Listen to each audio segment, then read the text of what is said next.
Startuprad.io, your podcast and YouTube blog covering the German startup scene with news, interviews, and live events.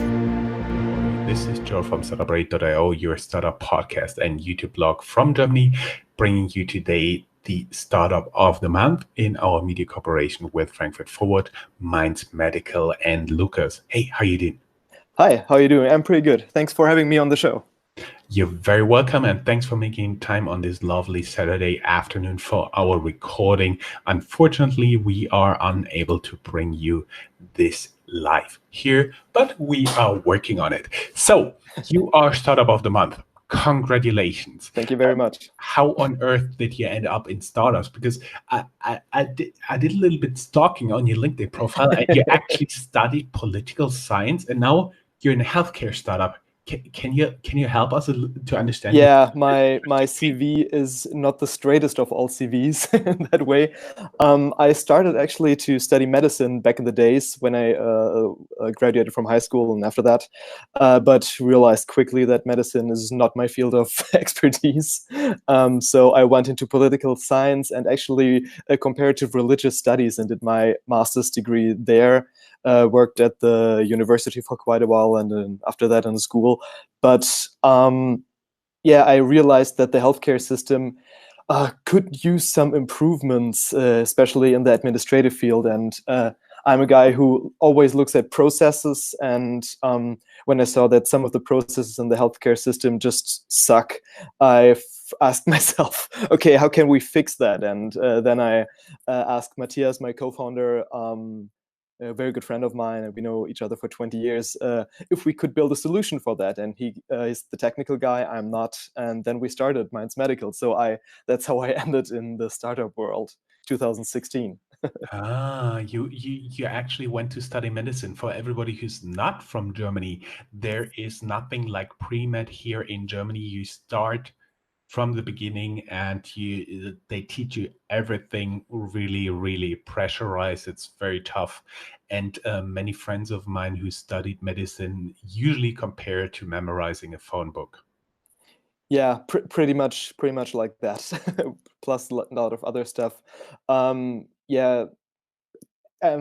Well, I got lucky to get a place for the university, because in the German healthcare system, or to get a place in the at university for medicine, you need to be quite lucky. Some people wait months and years for that. I got lucky to get in, and then I forfeit my place 4 semesters later. But what can you do? Sometimes you see that it's not your actual passion to do that, and then I left. We may tell the people who are listening to this or viewing this on YouTube, IGTV, or somewhere else, that in Germany there is something. Okay, attention, die zentrale Vergabestelle für Studienplätze. Oh, that's a great word. which means basically there's a central place that hands students to the universities. It's not like in the US or in the UK where you apply to your university, to your college. Some of them are centralized, and basically medicine is usually done with a very high GPA, where in Germany you don't know the curve. So if you want to get an A, or in Germany 1, you actually have to know everything. Yeah, so sort of like that. But I think if you mark the right universities to apply for them, because in the Zentrale Vergabe der Studienplätze, you can actually check some boxes where you want to go. And if you are a little smart there, then in some years you are lucky that you can get in without knowing everything. It's a central administration for. The literal translation would be submitting students for whatever. So Yeah. It's central administration, whatever. That's one of the cool things in the German language, that you can just put words after words after words, and then you have a very meaningful word for that. And it's hard to translate. My all-time favorite is in English-speaking countries, you have on the product used before, for example, food. In Germany, there's Mindesthaltbarkeitsdatum. Yeah. Okay, your company is Mainz Medical. Actually, you're not doing one thing, you're doing 2 things. Can you tell us a little bit what you guys are actually doing and how Yeah. it is different from what's going on right now in the German medical field? Sure. We started our company to, as I said before, to improve administrative work within hospitals. So our product is a software based on machine learning and natural language processing to read and understand medical files and the unstructured data in medical files, for that matter. So if you are in a hospital and you are treated, then the doctors obviously have to write down why you went to the hospital and what they did with you. And this usually is in form of the medical health record within the hospital. By the way, about 50,000 medical records are produced every day in the German healthcare system in hospitals. So it's quite a huge number of medical records that are produced. And obviously, it's written as text. And after the patients are discharged, what do you do with the medical record, right? For one thing, one part is to actually know what happened to the patients when he comes back to the hospital later, but also for reimbursement purposes, because the German healthcare system is based on the DRG system, which is the diagnosis-related groups, which are reimbursed from the payers in the healthcare system, the Krankenkassen, the insurance companies. And the diagnosis-related group, the name already says it a little bit, is based on the diagnosis you had when you came to the hospital. So poor souls have to read the medical files after the patient is discharged and have to do a thing called medical coding, which is transferring medical context. Joe was admitted to the hospital with an appendicitis, for example, and we removed it and stuff like that. So the appendix gets a alphanumerical 5-digit code, and the removal gets some other code. And that's a fun task with about 80,000 different codes that people that sort of are medical expert and Rain Man have to get out of the code. So it's a manual process. And Minds Medical is actually partly automating that process by reading, understanding the medical record, and knowing what the doctors wrote down there. So it saves time in hospitals, to make it short. It saves time for reimbursement purposes. And doctors, 20% of the doctors are doing this medical coding in Germany after the patients are discharged, which is a colossal waste of their expertise, because they should be treating patients and not doing administrative work. Or in most hospitals nowadays, so-called Codierfachkräfte, coding professionals, are used to do this medical coding in the hospitals. And they just aren't enough of these people, because you need medical experts plus Rain Man to do that. And many hospitals have a huge pile of patient files that is not coded, and so we help with that. Is it actually also the case that if they have uncoded files, they're actually not getting paid for them? Yeah, true. So many hospitals have, like, I don't know, a couple of hundred files, patient files lying at their desk, and they don't have the manpower to actually do the medical coding for the reimbursement, so they're not getting money from that. And in Germany, the rule is that after 30 days of the patient is discharged from the hospital, you have to hand in the medical coding and the DRG, the group that the patient or the hospital is reimbursed for, to the insurance company. So there's basically time and money issue with the hospitals. 10% of the German hospitals are in danger of going bankrupt at the moment in Germany. And one of the reasons, obviously, is that they don't do the reimbursement in time. And I just looked it up, and for everybody, patients, and that actually means money if you don't get paid for your patients. For example, I just realized that one day in the intensive care unit costs something like $1,600. And so if you have a patient who's like in there 10 days, that's serious money already for a hospital. That's serious money. Yeah, the normal amount of money the hospital gets for one patient is around 2,800 euros in Germany for the stay of the hospital. But the group you are diagnosed with basically gives a multiplier for that base number of 2,800 euros. So this multiplier can be as low as 0.4 or something. So you get less money. If it's a very easy case, you're just there for one day. They look at you and they say, "Oh, you're fine. You can go home." You just ran into the door and have yeah, you have a minor concussion or something, or there for a day in the hospital, then the hospital gets not enough money. But imagine they remove your lungs and you get a lung transplantation and you're in the hospital for 20 days. The multiplier can go up, I don't know, as high as times 50 or something. So it's serious money to do the coding actually correct, to do the coding. I see. And basically what you do, you help to get this data like it is now in the files. Are we Yes. actually talking about already digital files, or are we still talking about the handwritten files? And disclaimer here, doctors in Germany are very well known for the bad handwriting because they have to do such a lot of bad handwriting and even late at night. And so it gets very soon very bad. Well, digitization for us starts when handwriting stops. So this is basically the level we're working with. But we figured out in the beginning, we thought, okay, everything's going to be in databases in the hospital systems. But we quickly realized, yeah, that was a rookie mistake. So our software is now able to basically do a very good OCR.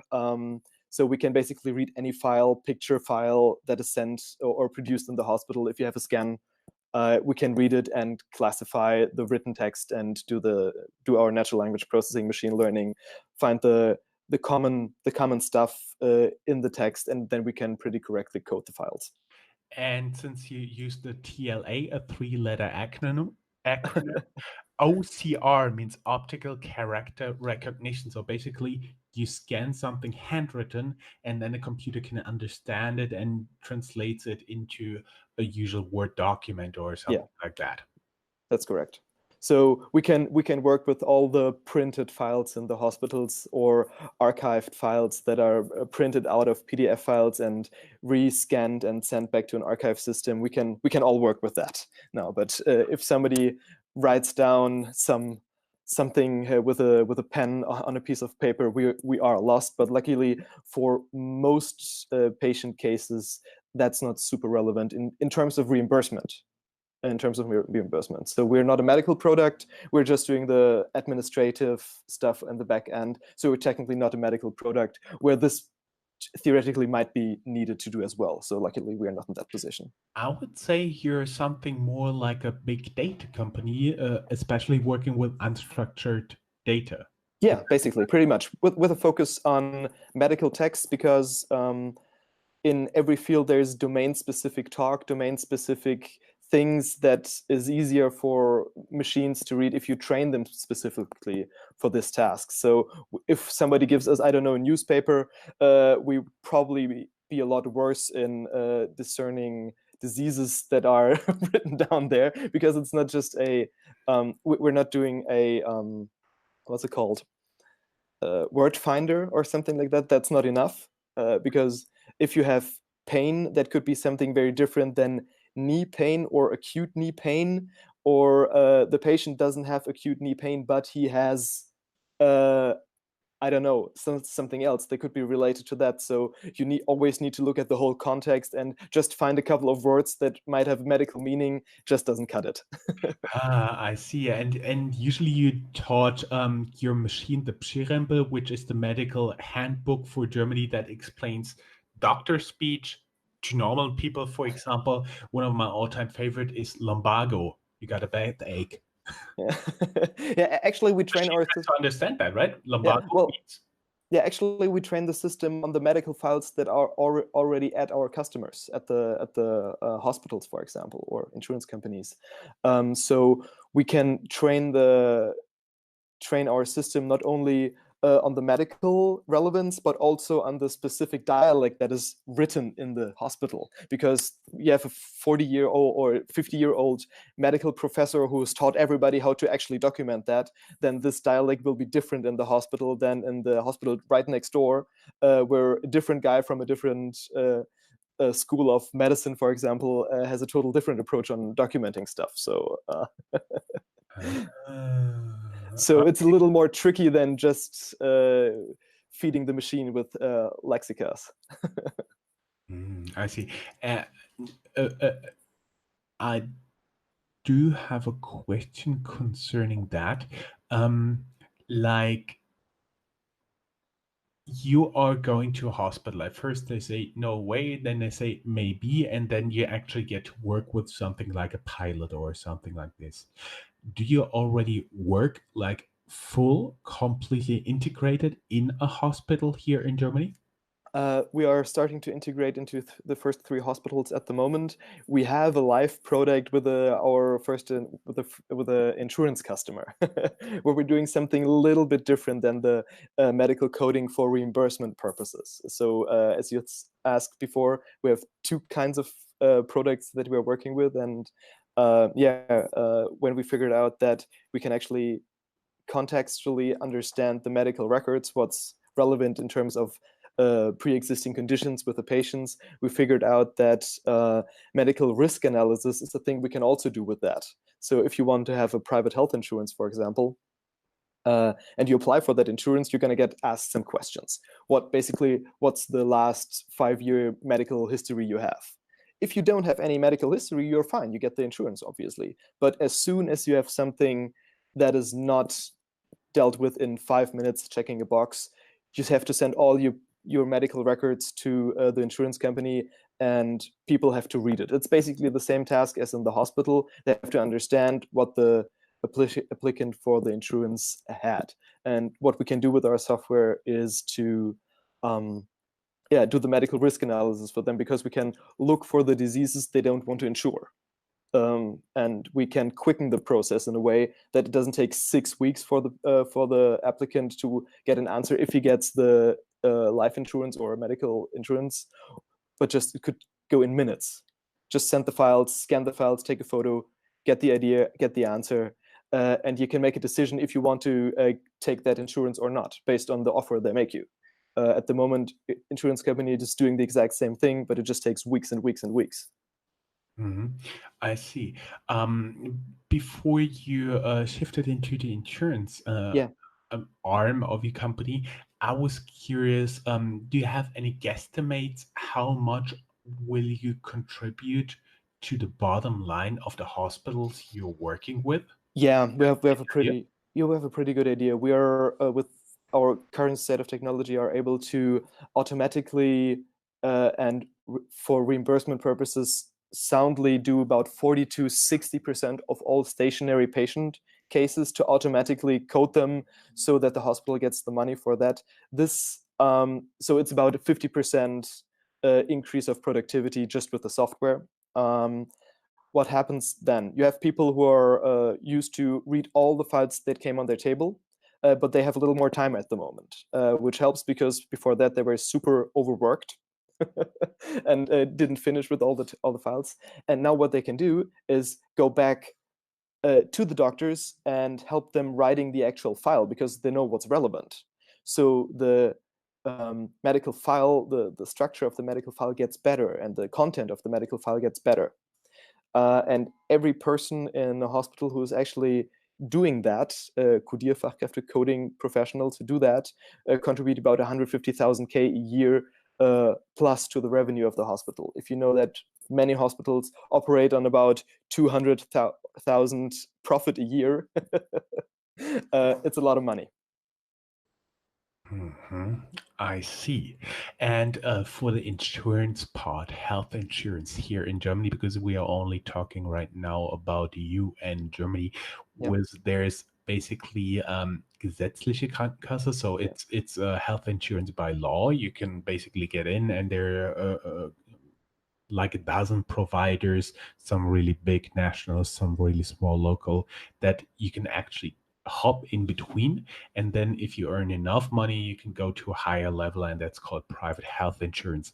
And if to get in there, you either have to be admitted as a kid because your parents been in private health insurance, or you have to earn enough money in order to have the option, not the obligation, but the option to change. Yes.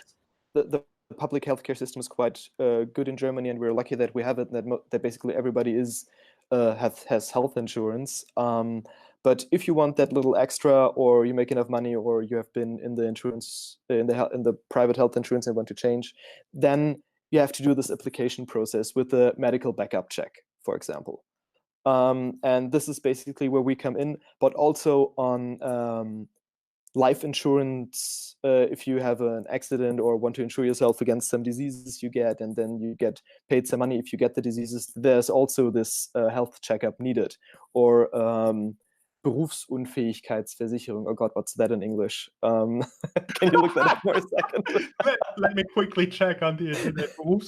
Yeah, I that was also going through my mind, and then I was going, oh, I don't know the English word. Don't rate this up. Yeah, we realized quickly that the health insurance system generally are very tribal with their very specific kind of words. So. Oh yeah. Occupational disability insurance. So now you know. Now you know, guys. Remember, Berufsunfähigkeitsversicherung. Yeah. So for that kind of stuff, or we can do claims management.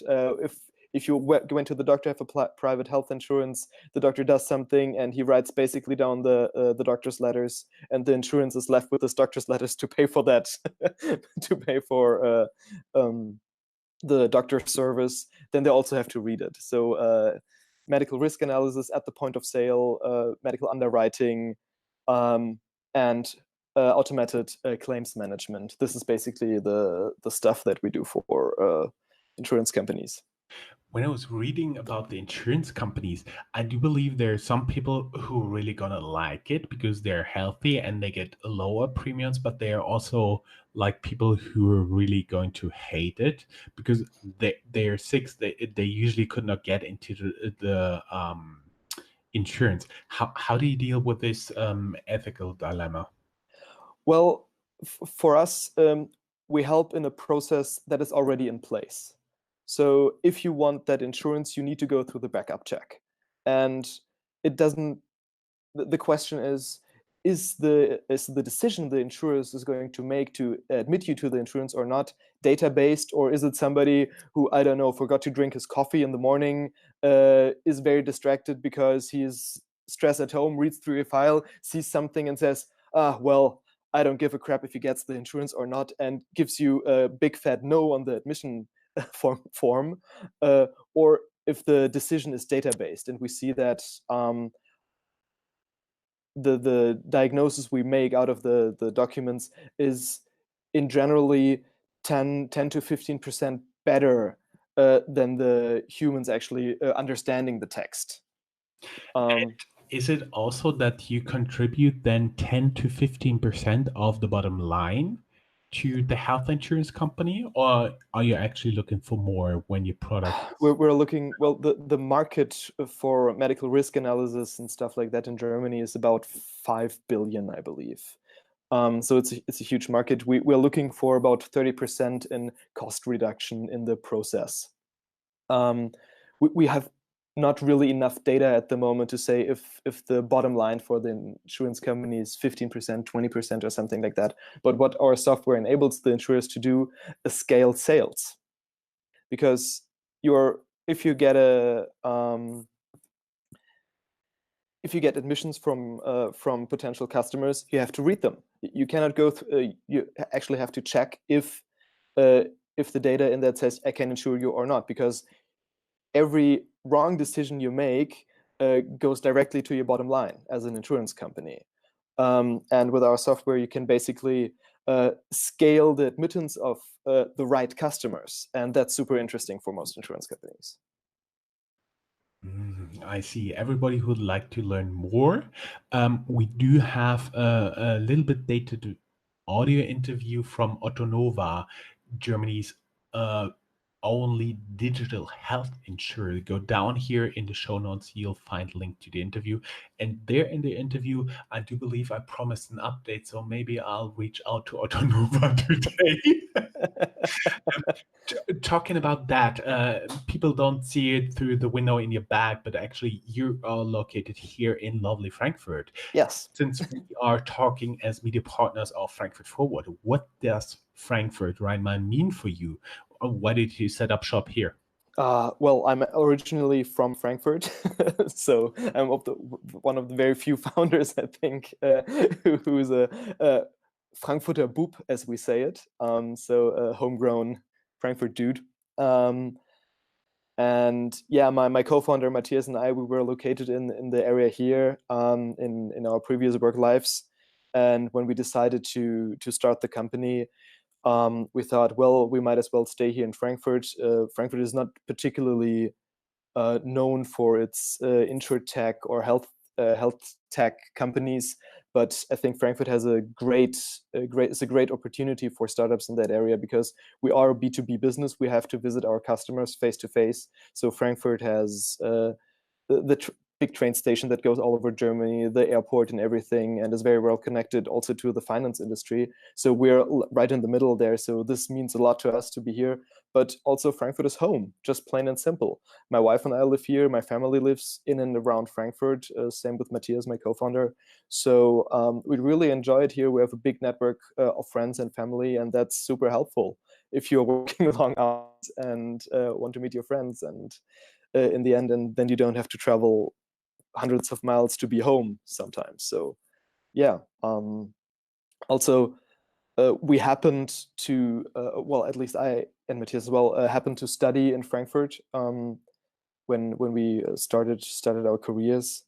And that's why we got admitted also in the Unibator, which is the startup incubator of the University of Frankfurt, which we were alumni from. So that's also a big thing for us to be part of the Frankfurt ecosystem in startups, because we're alumni of the Goethe University, of the incubator program of the Goethe University.